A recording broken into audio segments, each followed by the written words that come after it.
everyone, and welcome back to another Cars Reading Skills workshop as part of the Jack Westin MCAT podcast. Jack, it's wonderful to be here with you as always. I'm excited to talk about this passage for all of our listeners. Today's passage is going to be called History and Literature.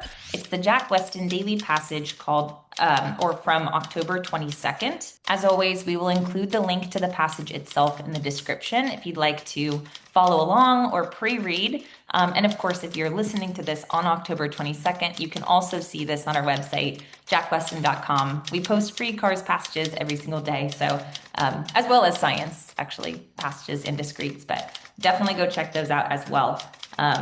This is a pretty fun one. We cover all types of cars passages in this podcast, but Jack, I know we were chatting earlier. This one gives something a little different and a little more fun, I think, than some of the other ones that we've been doing. I don't know what it is. Maybe it's the author's personality, but the way they speak, I feel like is so passionate and opinionated. And that's exactly what Cars is, right? It's all about opinions. So it's one of those passages where I feel like it's a perfect representation of what you're going to see on your test.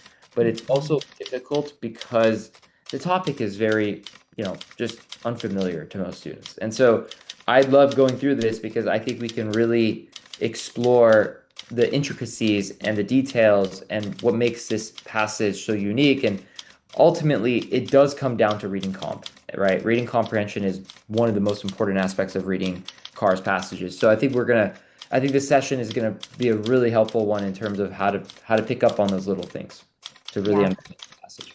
Yeah, I completely agree. So without further ado, let's hop in. As always, if this is your first Cars Reading Skills workshop, we'll go sentence by sentence, and we're going to kind of reflect on what each sentence does to our understanding of the passage as a whole. And then, as always, at the end, we'll reflect and see what kind of the main point was. These ideas that we're reflecting on are going to be critical for those questions. So follow along and then definitely give the questions a try at the end. So let's go ahead and begin with paragraph 1. Very short and sweet first sentence. It's the novel is in decline. So it's an argument, right? We could say the novel is improving constantly, or the novel has never been better, right? Novels in decline. Can't really summarize or shorten it anymore, but we definitely have an argument. We're talking about novels, and the author's communicating that it seems like, maybe not the best situation. It's getting worse in some way. I can see how a student may go, well, if it's in decline, isn't that like something we can measure, right? Mm, Like, couldn't we see if people are actually buying novels, etc.? Decline, we don't understand the context behind that word. yeah. Is it declining in terms of quality? Is it declining in terms of readership? Hmm. Less people are just reading novels in Yeah.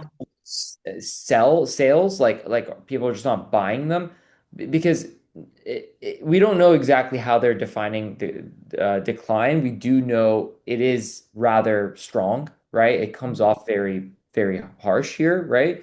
So Hmm. we could assume it's probably an argument, right? Hmm. Right. And we Yeah. could obviously the rest of it will help us understand it. Yeah. Great point. Yeah. It's very general. So, since the outbreak of World War II, the statistics of the book trade reflect the growing appetite of the public for biography, science, sociology, and history, especially contemporary history. So now we kind of get some context for decline. It sounds like we have a growing appetite for these subjects. And to me, I'm reading this and it kind of feels more nonfiction based.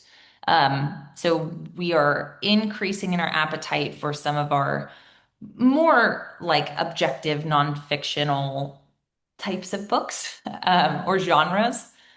So maybe we are talking about appetite might be in decline, but I don't know, right? We get a little more context with statistics of the book trade, but Yeah. again, novel is in decline is really the sentence that seems like it could be an argument so far. Right. So when we think of novels, we think of stories, and usually they're fictional stories, right? Hmm. Novels, you think fiction, right? So if you didn't know that, now you do. Fine, right? Hmm. The whole statistics of the book trade, no one uses that kind of language these days, but you can tell that probably means how many books have we sold, right? The Hmm. number of books traded, right? Usually that means selling of books. And it does seem like the author is trying to bring in support for their argument by saying, look, less people, well, not directly, right? Indirectly, less people are buying novels, right? Why? Well, they're growing their appetite for non-fiction, non-novel stuff, right? Biography, history, sociology, etc. So Mhm. that again, it's not clear how they're describing the decline of the novel, but we do know that's the point the author is trying to make. So we have to keep reading to understand the context, and at least we understand to some extent it is about the trade of it. Now, again, just because we don't buy novels doesn't mean that we don't read them. We can still read them in other ways, right? So this is just one way the author is trying to make a supporting argument, right? Is by providing some sort of evidence, some sort of support for their point in this case. Okay. Yeah, absolutely. So things are changing, basically. Since 1964, nonfiction has outsold fiction by 2 to 1.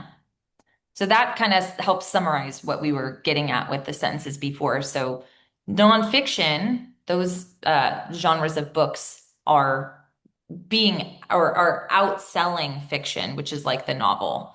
So it's yes, in terms of the statistics of the book trade, it's how much are we paying for it? And you're right, you could read books without paying for them, go to the library, for instance, but here we're talking about money spent on books in this, second Right. few Which sentences. could provide proof that the novel is in fact declining. Right. Exactly. Okay, the categories concerned with reality all show greater increases than fiction. So again, fiction slash the novel is in decline, right? We've explained it in a couple different ways here, but definitely the novel's in decline. Maybe it seems like nonfiction is increasing. Right. I think anyone who reads this, even on test day, is not going to have a hard time with this first paragraph. I think Hmm. I think this is a great, easy paragraph that makes everyone comfortable because you know the topic. We're probably talking about novels, and you also kind of have a point, right? That it's declining. So you could probably guess the rest of this is going to expand on that, right? And so it should make it easier to read the next paragraph. I agree. Okay. So this is now paragraph 2. Okay. After the 2 world wars, man has only grown increasingly disillusioned with himself. Okay, I don't know about you, Jack, but I feel like this is like giving me whiplash. Like, wait a minute. Are we talking about the novel and fiction? Or are we talking about, man becoming disillusioned with himself, right? This is a very different angle to an argument, right? So we're talking about mankind and disillusionment with war. So this is not about fiction. I imagine this is going to connect. These Yes. are back-to-back paragraphs, but I need to hold on and see how does this relate to fiction and novels?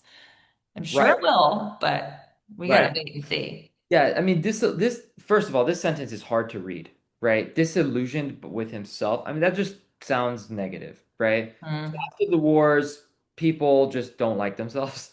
Yeah. They don't care for themselves. Now that maybe that has something to do with the novel, right? Because novel's all about writing about people and about their lives and stuff, right? If so maybe there's some connection, but we can't guess, we can't assume. We just have to let this kind of play out, right? Like let's read the rest and see where this goes. And even if you don't completely understand this first sentence, as long as you know that there's something about humans or men, men and women, but that are not comfortable with. So let's keep reading and see where this goes. Yeah. The unlimited lethal power of nuclear weapons has been exacerbated by the frightening pressure of overpopulation. So we've got war, we've got nuclear weapons, we've got overpopulation. And the adjectives being used here, like unlimited lethal power, right? And the frightening pressure of overpopulation, those are all very tone heavy, right? Even if the first sentence wasn't super clear, we're talking about a pretty bad situation, right? And it's taking a negative toll on us. It's kind of what we're communicating. Right. There's something bad going on. Again, we haven't officially tied it back to novels, but I have a feeling we're going to. Right. So this sentence is a little hard to understand, right? Because it does mention nuclear weapons and it does say frightening pressure of overpopulation. I don't think they're talking about it in the same, like, they're not talking about them together. They're just, It's basically saying we're worried about nukes and we're also worried about overpopulation. It's Yeah. been exacerbated, meaning that the problem has been become worsened, right? Like we've had this issue, we're worried about weapons, nuclear weapons, but now we're also worried about overpopulation. They're not trying to make any connection between the two, so don't try to like make an argument out of this. There's no argument here, right? It's just talking about two different things that are bothering men, right? Quote Mhm. unquote. Okay. Yeah, absolutely. Okay, so, and we are now faced with mounting evidence that we cannot stop despoiling our environment. Again, this paragraph so far has been a lot of doom and gloom. Okay, so again, what I'm seeing here is like we're in a really tough spot in history, right? We're in a bad situation as human beings. That's what I'm getting from this. Again, I'm waiting for the connection because to me, the connection to what we read before, if we get one, is going to constitute the argument I want to track. We've definitely established that this is not a good situation, but I'm still waiting on the edge of my seat. How does this connect to novels and fiction? Okay. Yeah. Straightforward, right? Still talking about negative stuff happening. Okay. Mhm. The downturn in demand for fictional literature is a consequence, I believe, of this recent history of bad news. Okay, here we get our connection. Okay, so we're saying the decline of the novel is because of these bad events, right? Or these awful situations that we now face. So here's our direct connection from P1 to P2 here, right? This awful circumstance that we're in is why the novel is in decline. And I want to point out one other part of the sentence that's really important, and it's the I believe. Because the I, in this case, is the author, right? There's no one else that this could be attributed to. The author's literally saying, I believe this. So when we think about having to answer as the author, or select an answer the author will agree with or disagree with, or what is the author's main point, this is pretty powerful. They're directly stating, not only do I believe that novel is declining, but I believe it's because of the situation that humankind is finding themselves in right now. So pretty powerful. And that sentence really does connect. So the idea from P1 is because of these, awful events that we're experiencing. Great. That's it. Perfect. Love it.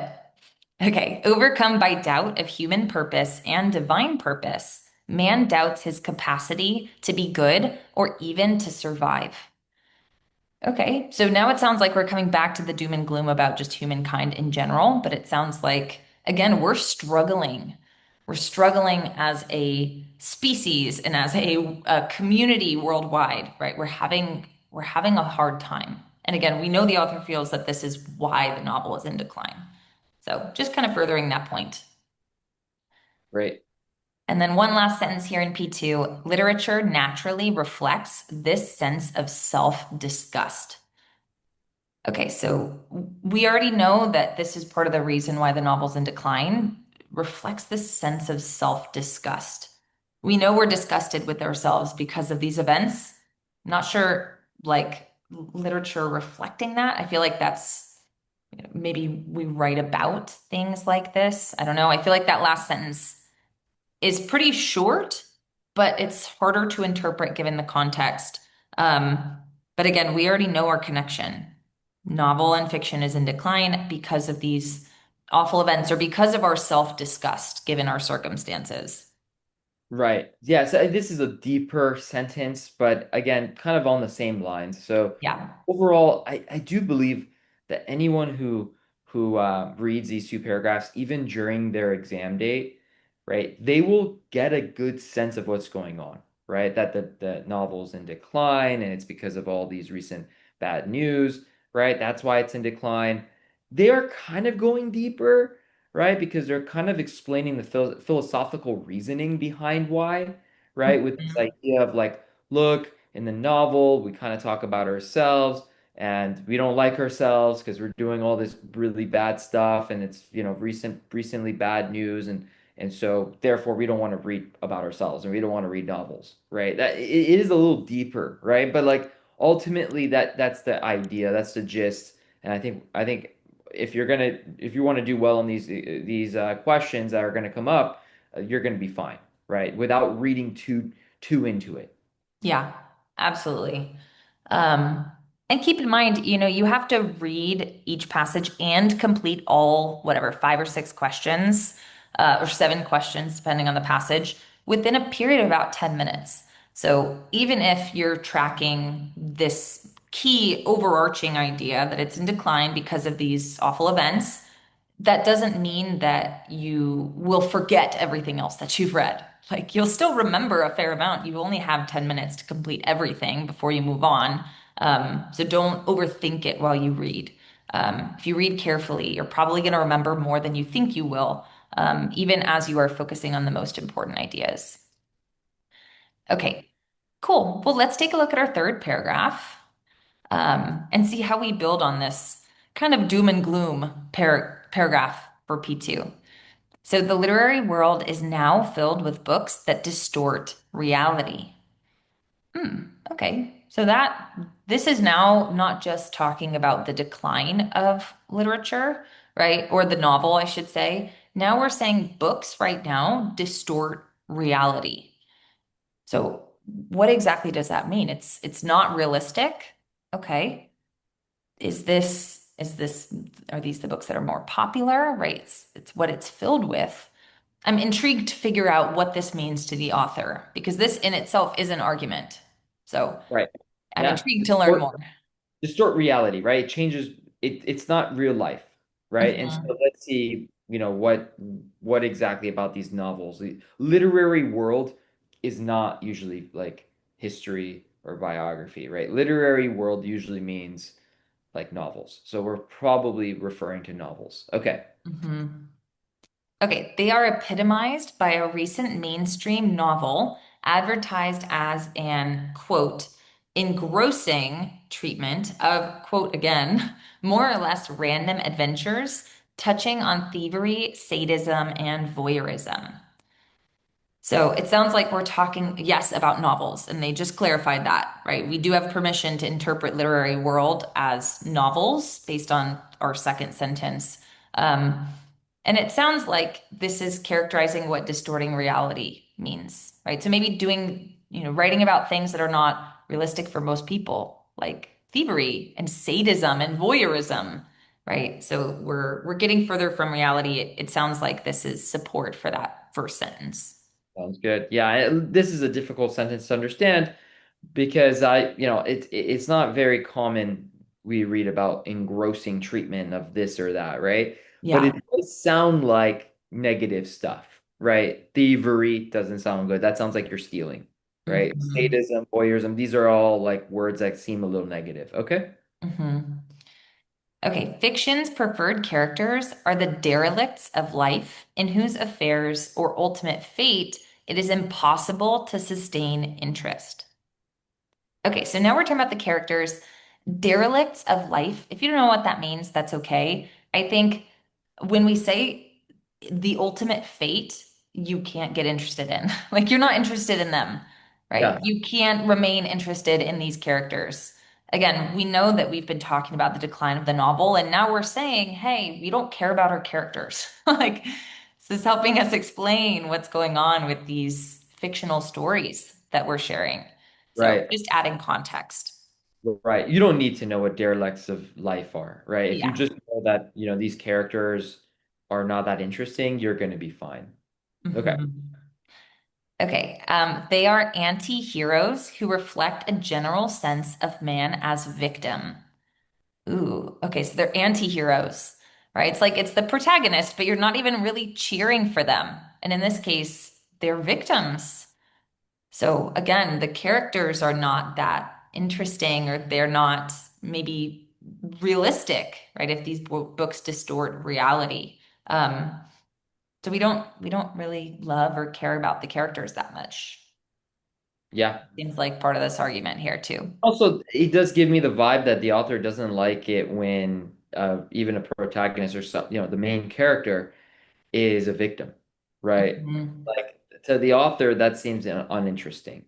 Yeah, very true. Okay, the novelist today claims he cannot honestly create a protagonist who is a master of his fate and captain of his soul because that image of man seems obsolete. Hmm. Okay. Mm.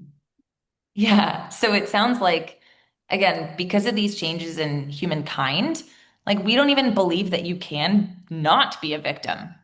That's kind of what I'm getting from this. Like, you can't even write a character that's not a victim because that doesn't even exist anymore.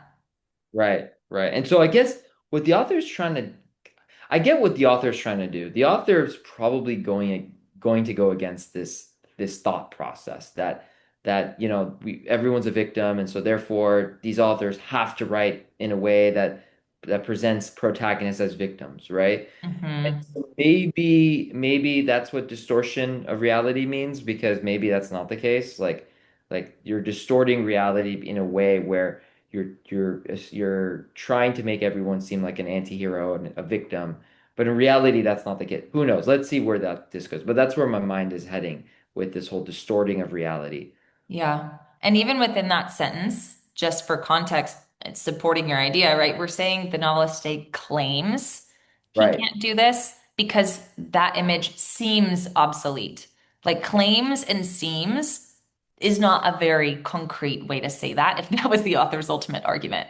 So, like you could have said, novelists today cannot create a protagonist that does this, or that image of man is obsolete.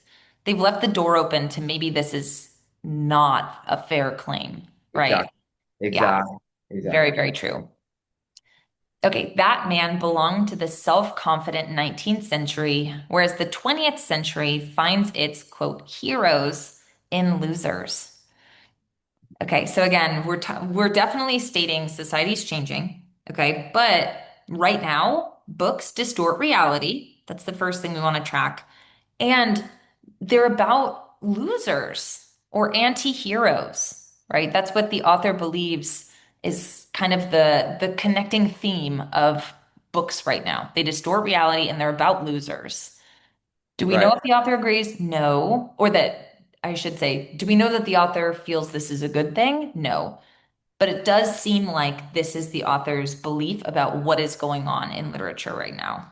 Exactly. Novels today distort reality because of this idea, right, that ultimately our heroes are losers, are victims, right? And so that's probably why the author is kind of not in favor of the novels these days. Hmm. Yeah, very true. Okay, let's take a look at our fourth paragraph. It says, reading, which is to say writing, is the greatest gift with which man has endowed himself.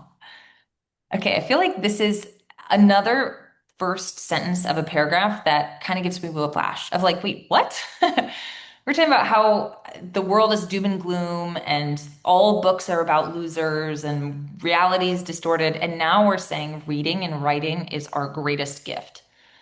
Like the tone switch there with the greatest gift with man has or with which man has endowed himself is so strong.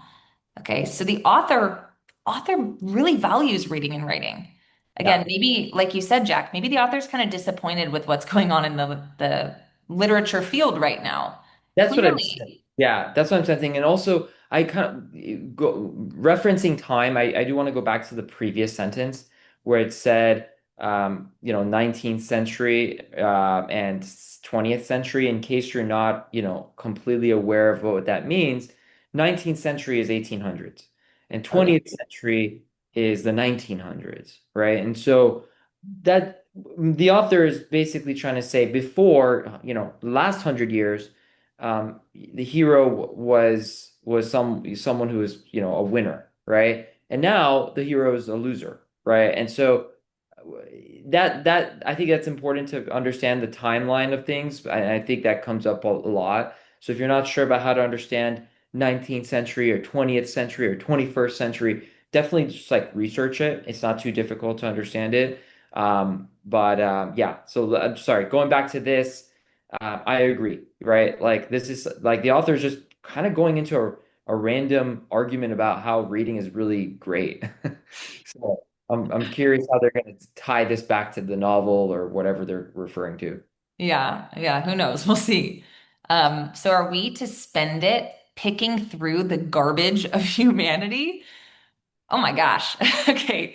Reading is our greatest gift. Here's a hypothetical question. Of course, the author's not expecting you to answer it. This is words on a paper, or on a screen, more like, but they want you to think about it, right? This garbage of humanity is probably what's going on with literature right now. Again, we definitely do not have the most favorable portrayal of what's going on in literature right now or with the novel. Um, Ultimately, though, we need to see what the author feels is the answer to this question. When they pose a question to you, they want you to think about it so that you're ready for their answer, right? It's like giving you a heads up, hey, I'm about to say something really important. So if they answer it, that's what we care about. So its unbalanced depiction of human activity and motive is costing fiction its audience. Aha. So what we're doing, as described in P3, is costing us our audience. Reading's our greatest gift, and we're screwing it up, basically, is what I'm picking up on this so far. The fact that it's about losers is making us stop reading. Like we're Yeah, no longer interested anymore. right, right. Okay. Yeah, we were assuming that's where the author's going, and that's exactly what's happened. Yeah. And then we don't care about these losers, so we stop reading novels. So thank you for that sentence, author. If it wasn't clear yet, it should be now, right? The losers, which is something that we brought up in P3, we don't care, right? We can't be interested. We don't care about them. And so we just stop reading, right? It's helping us understand why the novel is in decline. So definitely got a couple connections there. That's a pretty powerful sentence. Excellent. Okay, certainly the squalid and worthless are part of the human story, just as the dregs are part of wine, but the wine is what counts.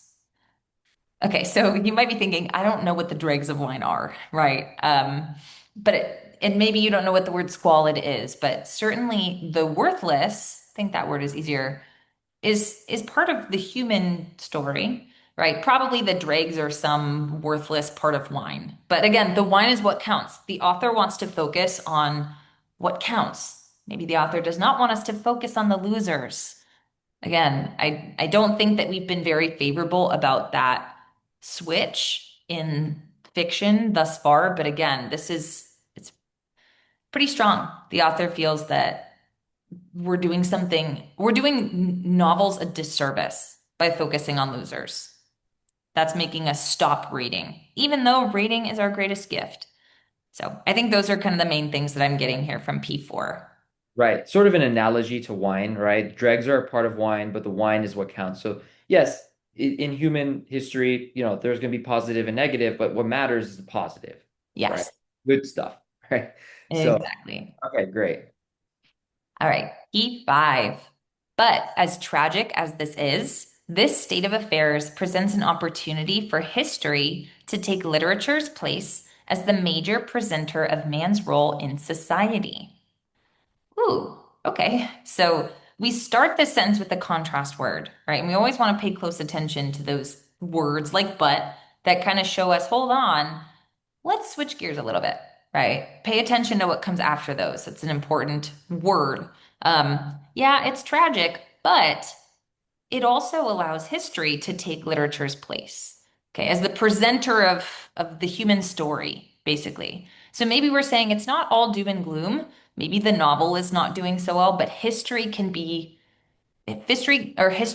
that role. Okay, so that's an argument. We've been very focused on literature, so this is a new angle to that argument as well. History can tell man's story instead of literature. That's an option. I didn't know that was Yeah. an option. That's an opinion, right? Maybe Mhm. someone might argue, no, you can't do that. You can't have history take over literature's role because literature does something in a unique way that history can never do, right? But to Mhm. the author, it's like so depressing. Like literature, the current state of literature at that time, not right now. It's so depressing that we might as well just switch gears and focus on reading history or focus on reading biography or something else. Okay. Mhm. Yeah. And then we see historians have performed this role before. Okay, so they're coming in, they're probably going to start to support this idea, right? We already had that idea supported by that but like we've already transitioned into this idea, but if we're saying it's happened before, it makes it more realistic and believable that this could happen now. So they're providing support for this argument that we made in sentence one. Sounds good. Okay, although we have no figures on readership in classical Greece and Rome, it is evident from their continuers and imitators and from later references that Herodotus, Thucydides, Plutarch, Livy, and others were significant voices to their contemporaries. So I don't know who all these people are. I assume that they are Greek and Roman thinkers, or historians, I should say, that maybe told the story of man. Again, we don't really get any individual information about any of these people, but we do know that they're all classical historians, right? And maybe they had some role. Okay, especially because we don't get that much information, we have to assume the author's bringing this in to support the argument that had just come. So, Yes. It's not a great example, I'll be honest with you. Like, I was expecting something so detailed, right? Like, oh, back in the day, we had these people write novels and then they didn't do a great job. And so therefore we ended up using historians, and here are the historians and here's their work. It's way more general than that, but it gets the point across, right? That this is an example that this has happened in the past. And so this is support. The author is supporting their point by pointing to something that could illustrate their argument, and mhm. their argument stronger as a result. Yeah. We're Right. basically just saying like history can take literature's place. And we know that because it's already happened in Greece and Rome.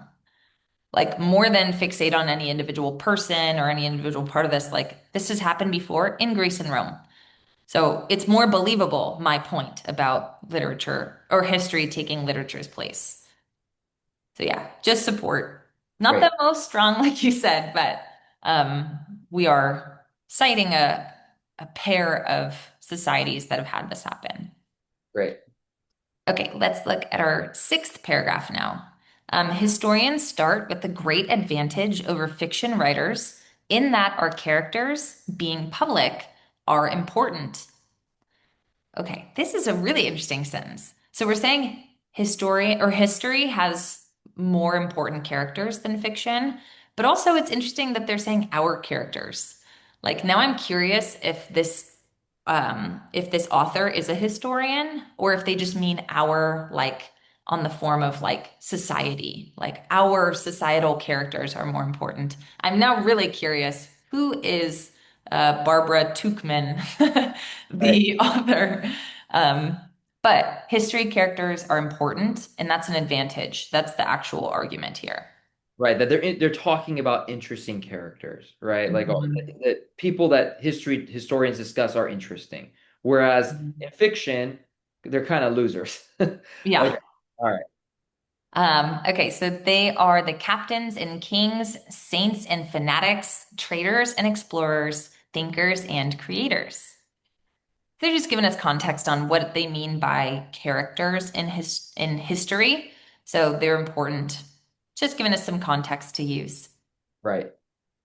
Okay, so they may be evil or corrupt or mad or stupid, but at least by virtue of circumstance or chance or office or character, they matter. So they're important, right? They're kind of clarifying, like, hey, there are lots of different types of characters, and they can be a whole bunch of different relationships within society, but they're important. Again, they're just really reiterating that point in the first sentence. You know, it's interesting because I mean, I shouldn't bring my own opinion into this passage, right? Never. But while I'm reading it, I'm like, you know what? The author is actually making a pretty good point. Yeah. Like, I You're actually not agree. Like, wrong. I like reading about Winston Churchill, or, even evil people. Like, what are they, why do they do what they do, right? Like, what happened there, Mhm. right? Who are these people that saved the world, and who are the people who hurt the world, right? And what's their story about? And to me, I kind of agree. Like, that is more interesting, right? Yeah. So, I mean, I'm a lover of fiction too, but they make a pretty compelling point. Right. Right. They're interesting because they're real and they affected society. Okay, so they are the actors not acted upon and are consequently that much more interesting. So yeah, I mean, you had mentioned before, like the author prefers this to a loser, right? They're important. They have an advantage because they're important. They're doing the acting. They're not being acted upon like a victim or like a loser. And Exactly. consequently, that makes them more interesting. So Exactly. again, the author's showing a preference for sure. Right. So there's an alternative, right? So this whole argument is predicated on this other argument, right? This idea that literature is in decline, or excuse me, novels are in decline, is completely dependent on this argument that literature today, right, in the 20th century, which is, you know, over 25 years ago, right? Is in fact about like heroes or people that are kind of victims of their own society, right? And so we don't know if that's even true. We don't even know if this idea that the anti-hero or the protagonist or whoever is actually a victim of their own society. But the author is saying because of that, right, we should move towards history. Hmm. Yeah. This passage has really built on itself in so many different ways. Yeah, it has. It really has. And I think that's what makes this difficult. I don't think any of the specific arguments of this passage are difficult. I think anyone who reads them can understand them pretty well, but connecting them from one paragraph to the other, I think that's the skill set that you need to develop for cars. And I promise you, if you're listening to this right now, you can do this if you just practice every day. I've been saying this in every lesson, but I think it's so important. If you keep practicing, you're going to start noticing how the authors develop their points, right? Where like it's interesting because some of these paragraphs they just went off some random sentence, right? And then they somehow connected it to the bigger picture. And so if you allow yourself room to just read it without overthinking or panicking, you'll get a sense of the structure of this passage. You'll be able to understand the whole point of this passage. Hmm. Okay. All right. Yeah, couldn't agree more there. All right, we have one last paragraph, and then we'll reflect on what our main point was. So, this is not to say that history excludes the squalid and depraved, but being concerned as it is with reality and subject as it is to certain disciplines, it deals with these in proportion to the whole. Okay, I feel like this sentence had a lot of words and sort of sentence fragments that were a little distracting. Like it didn't feel that concrete, but it kind of says, or it kind of seems like it's saying, there are people that are part of history that are not important, but maybe they're not the main focus. Like they're there, but that's just not what we focus on.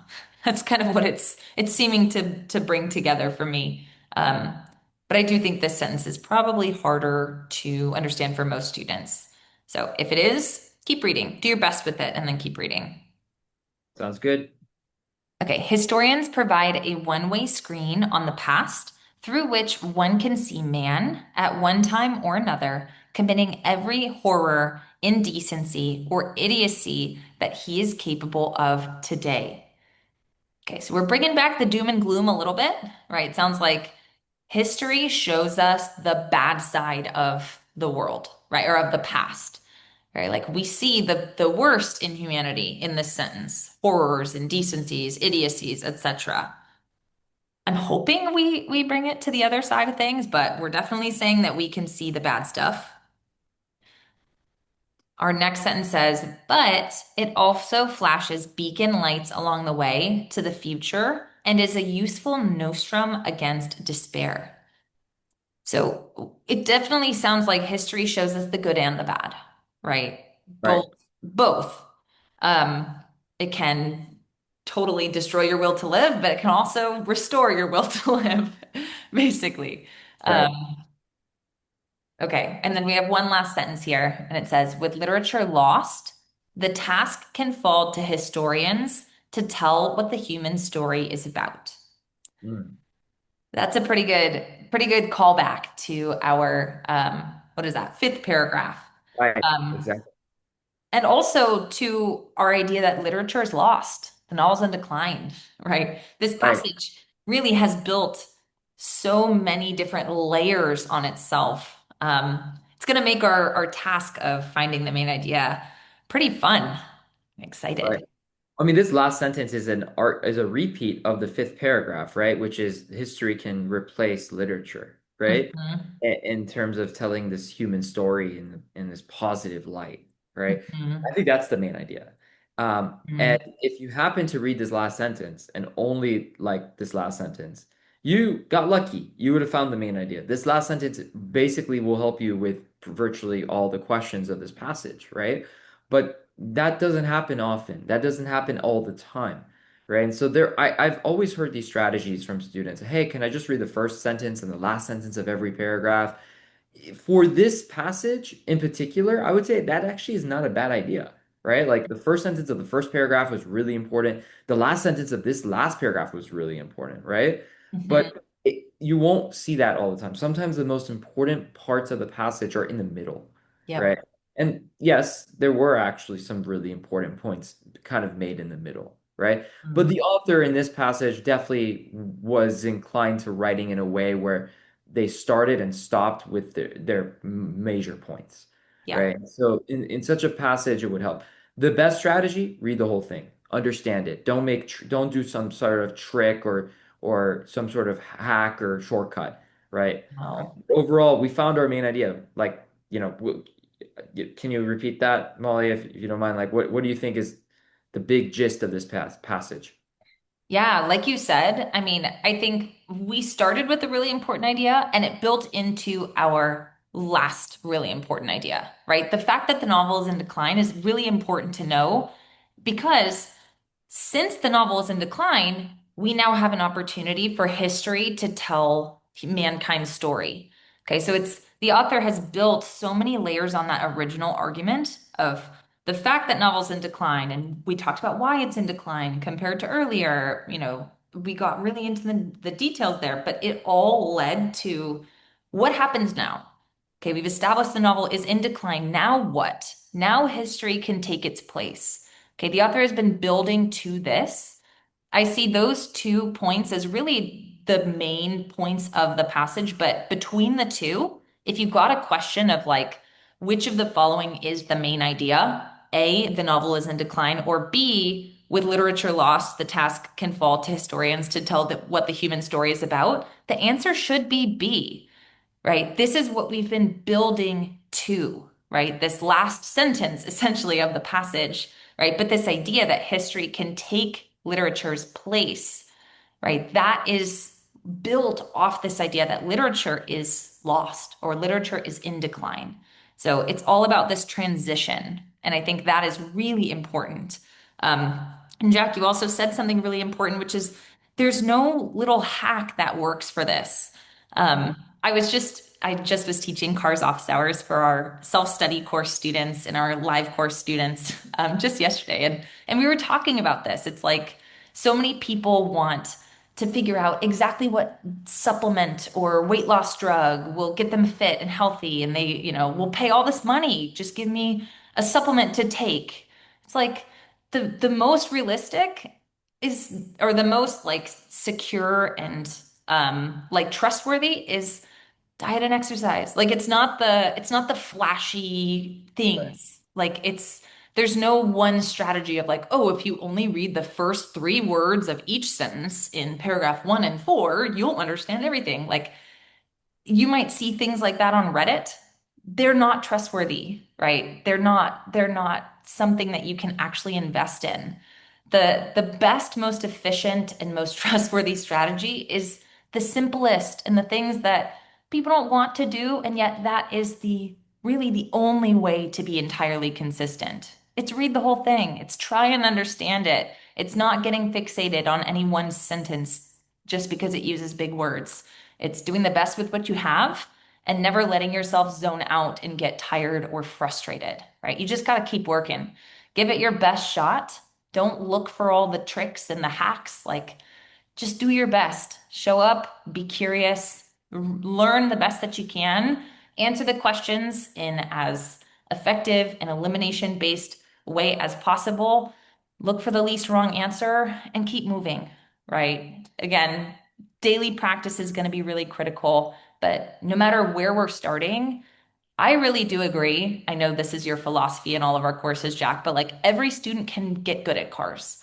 It might not be a comfortable ride from point A to point B for everyone to get good at cars, but you know what? Everyone has the capacity to do it, right? Don't look to cut corners, right? We really have to reflect on how we read and how we reason through answers in order to really stably and consistently increase our score. Awesome. Awesome. Great. Love it. Okay. All right, you guys. So now that we've talked all about this passage, we've talked about the main idea. I do really want to encourage all of you to go try these questions. There are 6 questions associated with this passage. So now that your understanding of the passage itself has been improved, I'd love to give you this opportunity to go in and attempt these questions. Okay, if you're curious, check out the solution videos, all those good things. Make sure you understand why these answers to these questions are the least wrong. And if you have any questions or if you need any more guidance on cars, come see us in our free sessions. We hold them every week, and we would love to work with you. Until then, I hope you guys have a wonderful rest of your day or week or afternoon, whenever we're catching you. We hope you join us for our next Cars Reading Skills workshop. And we hope to hear from you soon. Bye, everyone.